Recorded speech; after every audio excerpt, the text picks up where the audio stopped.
Hello hi friends, ಎಲ್ಲರಿಗೂ ನಮಸ್ಕಾರ. ನಾನು ನಿಮ್ಮ ಆರ್ ಜೆ ವೆಂಕಟೇಶ್ ಮಾತಾಡ್ತಾ ಇದ್ದೀನಿ. ವೆಂಕೀಸ್ ವಿಲೇಜ್ ಲೈಫ್ ಯೂಟ್ಯೂಬ್ ಚಾನಲ್ಗೆ ಸುಸ್ವಾಗತ. ಓಕೆ ಫ್ರೆಂಡ್ಸ್, ಈಗ ಬಂದು ಸಮಯ ಒಂದು 9:30 ಆಗಿದೆ. ಈಗ ಬಂದು ನಾನು ವ್ಲಾಗ್ನ ಶುರು ಮಾಡ್ತಾ ಇದ್ದೀನಿ. ಇಷ್ಟು ದಿನ ಬಂದು ನಮ್ಮ ತೋಟ, ನಮ್ಮ ಕೆಲಸ, ಅದು ಇದು ಅಂತ ಇದೇ ರೀತಿಯಾಗಿ ವಿಡಿಯೋ ಮಾಡ್ತಾಯಿದ್ದೆ, ವ್ಲಾಗ್ ಮಾಡ್ತಾಯಿದ್ದೆ. ಆದರೆ ಎಷ್ಟೋ ದಿನದಿಂದ ನಾನು ಅಂದ್ಕೊಂಡಿದ್ದೆ, ಆದರೆ ಆಗಲಿಲ್ಲ. ಏನಂದರೆ ನಮ್ಮೂರಲ್ಲಿ ಇರೋ ಒಂದು ದೇವಸ್ಥಾನಕ್ಕೆ ಕರ್ಕೊಂಡೋಗ್ಬೇಕು ಇವತ್ತು ನಾನು ನಿಮ್ಮನ್ನು. ಯಾವ ದೇವಸ್ಥಾನಪ್ಪ ಅಂತ ಹೇಳಿದ್ರೆ ಮುತ್ಯಾಲಮ್ಮನ ದೇವಸ್ಥಾನ. ಈ ಒಂದು ಮುತ್ಯಾಲಮ್ಮನ ದೇವಸ್ಥಾನ ನೋಡೋದಕ್ಕೆ ಸಿಕ್ಕಾಪಟ್ಟೆ ತುಂಬ ಜನ ಬರ್ತಾರೆ ಬೇರೆ ಬೇರೆ ಕಡೆಯಿಂದ. ಯಾಕಪ್ಪ ಅಂತ ಹೇಳಿದ್ರೆ ಈ ಒಂದು ದೇವಸ್ಥಾನಕ್ಕೆ ಬಂದು ಬಾಗಿಲಿಲ್ಲ, ಯಾವುದೇ ರೀತಿಯಾಗಿ ಬಾಗಿಲಿಲ್ಲ ದೇವಸ್ಥಾನಕ್ಕೆ. ಇತ್ತಂತೆ ಮೊದಲು, ಅದೊಂಥರ ಕತೆ ಹೇಳ್ತಾರೆ, ದಂತ ಕತೆ, ತುಂಬಾ ಚೆನ್ನಾಗಿದೆ. ಅದನ್ನು ಕೂಡ ಹೇಳ್ತೀನಿ, ಬನ್ನಿ ಇವತ್ತು ವಿಡಿಯೋನ ಶುರು ಮಾಡೋಣ. ಅದಕ್ಕಿಂತ ಮುಂಚೆ ಇದೆ ಫಸ್ಟ್ ನಮ್ಮ ಯೂಟ್ಯೂಬ್ ಚಾನಲ್ ನೋಡ್ತಾ ಇದ್ದರೆ ದಯವಿಟ್ಟು ಒಂದು ಸಬ್ಸ್ಕ್ರೈಬ್ ಮಾಡಿ. ನೀವೊಂದು ಸಬ್ಸ್ಕ್ರೈಬ್ ಮಾಡೋದ್ರಿಂದ ಈ ರೀತಿಯಾಗಿ ನಾವು ಮಾಡೋ ಪ್ರತಿಯೊಂದು ವಿಡಿಯೋ ಕೂಡ ಫಸ್ಟ್ ನಿಮಗೆ ನೋಡ್ಸ್ಕೊಂಬರುತ್ತೆ, ನೀವು ಮೊದಲಾಗಿ ನೋಡ್ಬೋದು. ಹಾಗೆ ಯಾರೆಲ್ಲ ನೋಡ್ತಿದ್ದೀರಾ ದಯವಿಟ್ಟು ಒಂದು ಲೈಕ್ ಮಾಡಿ. ಏನಪ್ಪ ಈ ಒಂದು ದೇವಸ್ಥಾನದ ಬಾಗಿಲದ ಒಂದು ಕತೆ ಅಂತ ಹೇಳಿದ್ರೆ, ಮೊದಲು ಹಿಂದಿನ ಕಾಲದಲ್ಲಿ ಯಾವುದೋ ಒಂದು ಕಾಲದಲ್ಲಿ ಇಲ್ಲಿ ಬಾಗಿಲಿತ್ತಂತೆ ಮುತ್ಯಾಲಮ್ಮನ ದೇವಸ್ಥಾನಕ್ಕೆ. ಅದು ಬಂದು ಅಂತಿಂಥ ಬಾಗಿಲಲ್ಲ, ಚಿನ್ನದ ಬಾಗಿಲು ಇತ್ತಂತೆ. ಆ ಒಂದು ಚಿನ್ನದ ಬಾಗಿಲು ಇದ್ದಾಗ ದೇವಸ್ಥಾನದ ಮುಂದೆ ಒಂದು ಕಲ್ಯಾಣಿ ಎಷ್ಟೋ ವರ್ಷಗಳಿಂದ ನಡೆದಿರೋದು ಈ ಕತೆ. ಅಂದರೆ ಜನಗಳು ಆ ಥರ ಹೇಳೋ ಒಂದು ಕತೆ. ಅದನ್ನು ಕೂಡ ನಿಮಗೆ ನಾನು ಇವತ್ತಿನ ದಿನ ಹೇಳ್ತಾ ಇದ್ದೀನಿ. ದೇವಸ್ಥಾನ ಮುಂದ್ಗಡೆ ಬಂದು ಒಂದು ಕಲ್ಯಾಣಿ ಇದೆ. ಆವಾಗ ಈ ಹುಡುಗರೆಲ್ಲ ದನಗಳ ಮೇಯ್ಸೋಕ್ಕೆ, ಕುರಿಗಳ ಮೇಯ್ಸೋಕ್ಕೆ ಈ ರೀತಿಯಾಗಿ ಹೋಗೋರಲ್ವಾ. ಆ ರೀತಿಯಾಗಿ ಮೇಯ್ಸ್ಕೊಂಡು ಬಂದು ಮಧ್ಯಾಹ್ನ ಟೈಮು ಆ ಒಂದು ಕಲ್ಯಾಣಿಗೆ ಬಂದು ನೀರನ್ನ ಕುಡಿಸ್ತಾ ಇದ್ರಂತೆ ಹುಡುಗರು. ಅಂದರೆ ಹಸುಗಳು, ಕುರಿಗಳು ಇವೆಲ್ಲ ಮೇಯ್ಕೊಂಡು, ಏನು ಹೊರಗಡೆ ಮೇಯ್ಕೊಂಡು ಬೆಳಗಿಂದ ಮಧ್ಯಾಹ್ನವರೆಗೂ ಮೇಯ್ಕೊಂಬಂದಿರುತ್ತೆ. ಮಧ್ಯಾಹ್ನ ಆದರೆ ನೀರು ಕುಡಿಬೇಕಲ್ವ, ಅದಕ್ಕೆ ಆ ಕಲ್ಯಾಣಿಗೆ ಕರ್ಕೊಂಡೋಗೋರಂತೆ. ಆ ಕಲ್ಯಾಣಿಗೆ ಕರ್ಕೊಂಡೋಗಿ ಆ ನೀರನ್ನ ಕುಡಿಸಿ, ಅದಾದಮೇಲೆ ಮಧ್ಯಾಹ್ನ ಟೈಮು ಬಿಸಿಲಿರುತ್ತೆ, ಕುರಿಗಳು ದನಗಳು ಯಾವುದೂ ಕೂಡ ಮೇಯೋದಿಲ್ಲ.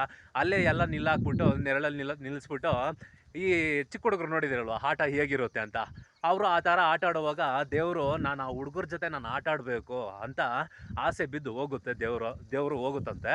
ಆವಾಗ ಬಾಕ್ಲು ಹಾಕಿರ್ತಾರಂತೆ, ಚಿನ್ನದ ಬಾಕ್ಲು ಬಂದು ಕ್ಲೋಸ್ ಮಾಡಿರ್ತಾರಂತೆ ದೇವಸ್ಥಾನ. ಆವಾಗ ಕ್ಲೋಸ್ ಮಾಡಿದಾಗ ನಾನು ಆಸೆ ಬಿದ್ದು ಅವ್ರಿಗೆ, ಆ ಹುಡುಗರ ಜೊತೆ ನಾನು ಆಟ ಆಡಬೇಕು ಅಂದ್ಬಿಟ್ಟು, ಆ ಒಂದು ಚಿನ್ನದ ಬಾಕ್ಲು ಏನಿರುತ್ತೆ, ಆ ಒಂದು ಚಿನ್ನದ ಬಾಕ್ಲನ್ನ ದೇವರು ರೂಪ ತಾಳಿ ಓದಿತಂತೆ. ಅವತ್ತು ಎಲ್ಲೋ ಹೋಗಿ, ಎಷ್ಟೋ ದೂರ ಹೋಗಿ ಬಿದ್ದಿದೆ ಅಂತ ಹೇಳ್ತಾರೆ. ಆ ಥರ ಒಂದು ಕಥೆ ಹೇಳ್ತಾರೆ. ಆ ಹುಡುಗರ ಜೊತೆ ಆಟ ಆಡೋದಕ್ಕೆ ಚಿನ್ನದ ಬಾಕ್ಲೆ ಆ ಅಮ್ಮ ಮುತ್ಯಾಲಮ್ಮ ಬಂದು ಒದ್ಕೊಂಡು ಹೋಗಿರೋದಂತೆ. ಆ ಬಾಕ್ಲು ಇವತ್ತಿಗೂ ಕೂಡ ಎಲ್ಲೂ ಕೂಡ ಸಿಗಲೂ ಏನಾಯಿತು ಎತ್ತಾಯಿತು ಅಂತ ಯಾರಿಗೂ ಕೂಡ ಗೊತ್ತಿಲ್ಲ. ಈ ರೀತಿಯಾಗಿ ಒಂದು ದಂತಕಥೆ ಇದೆ. ಇವತ್ತು ನಮ್ಮೂರಲ್ಲಿರೋ ಒಂದು ಮುತ್ಯಾಲಮ್ಮನ ದೇವಸ್ಥಾನಕ್ಕೆ ನಾನು ನಿಮ್ಮನ್ನು ಕರ್ಕೊಂಡು ಹೋಗ್ತಾ ಇದ್ದೀನಿ. ಬನ್ನಿ, ಇವತ್ತು ನಾನು ಕೂಡ ಹೋಗ್ತಾ ಇದ್ದೀನಿ. ಹಾಗೆ ಹೋಗ್ತಾ ಇವತ್ತಿಗೂ ಕೂಡ ನನ್ನ ಯೂಟ್ಯೂಬ್ ಜರ್ನಿ ಶುರುವಾಗಿ ಎಷ್ಟೋ ವರ್ಷಗಳಾಯಿತು. ಇವತ್ತಿಗೂ ಕೂಡ ನಾನು ವೀಡಿಯೋ ಮಾಡೇ ಇಲ್ಲ. ಇವತ್ತು ಮಾಡಬೇಕು ಅಂತ ಮನ್ಸು ಮಾಡಿಕೊಂಡು ಹೋಗ್ತಾ ಇದ್ದೀನಿ. ಬನ್ನಿ ಇವತ್ತು ಹೋಗೋಣ, ರೆಡಿ ಆಗಿಬಿಟ್ಟು. ಅದಕ್ಕಿಂತ ಮುಂಚೆ ಅವಾಗ ಹೇಳಿದ್ದೀನಲ್ಲ, ಸಬ್ಸ್ಕ್ರೈಬ್ ಮಾಡಿ ಅಂತ, ಮಾಡಿದ್ದೀರಾ. ಯಾರೆಲ್ಲ ಮಾಡಿದ್ದೀರಾ ತುಂಬ ಥ್ಯಾಂಕ್ಸ್ ಅಂತ ಹೇಳೋಕ್ಕೆ ನಾನು ಇಷ್ಟಪಡ್ತೀನಿ. ಓಕೆ, ಬನ್ನಿ ಇವಾಗ ಮುತ್ಯಾಲಮ್ಮನ ದೇವಸ್ಥಾನಕ್ಕೆ ಹೋಗೋಣ. ಆ ದೇವಿ ದರ್ಶನ ಪಡೆಯೋಣ. ಅದಾದಮೇಲೆ ನಿಮಗೂ ಕೂಡ ತೋರಿಸ್ತೀನಿ ಆ ದೇವಸ್ಥಾನಕ್ಕೆ ಬಾಗಿಲಿದೆಯಾ ಇಲ್ವಾ, ನೀವು ಕೂಡ ಡೈರೆಕ್ಟಾಗಿ ನೋಡಿ. ಓಕೆ, ಈಗ ಹೇಳ್ತಾ ಬನ್ನಿ ಇವಾಗ ಹೊರಡೋಣ.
ಈ ಕಡೆ ಮಾಡೋದಾ?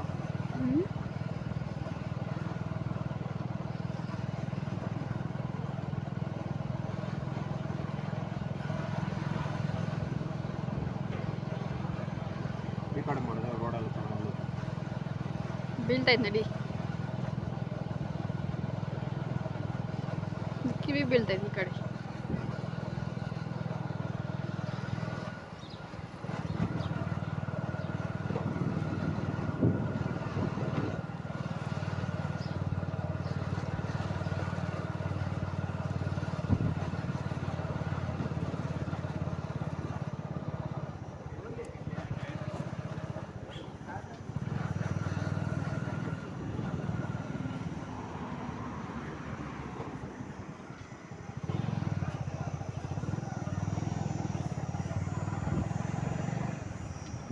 ಆಂಜನೇಯ ದೇವಸ್ಥಾನ ಎಲ್ಲ ಮಾಡಿ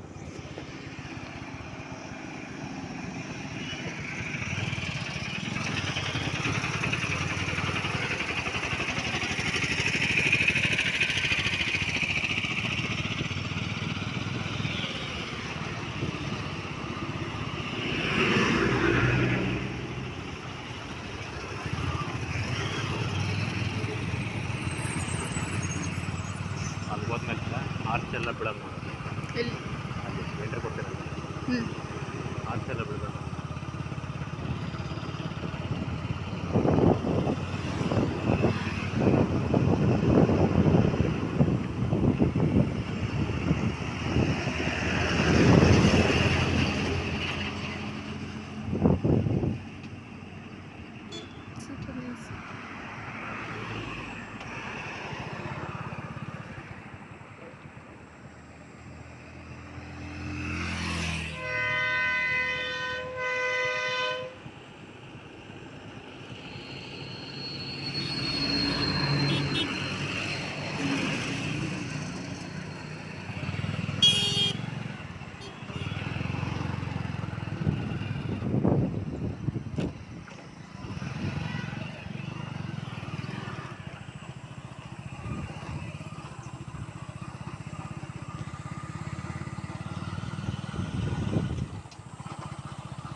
ಓಕೆ ಫ್ರೆಂಡ್ಸ್, ಇದೇ ನೋಡಿ ಆ ಒಂದು ಕಲ್ಯಾಣಿ.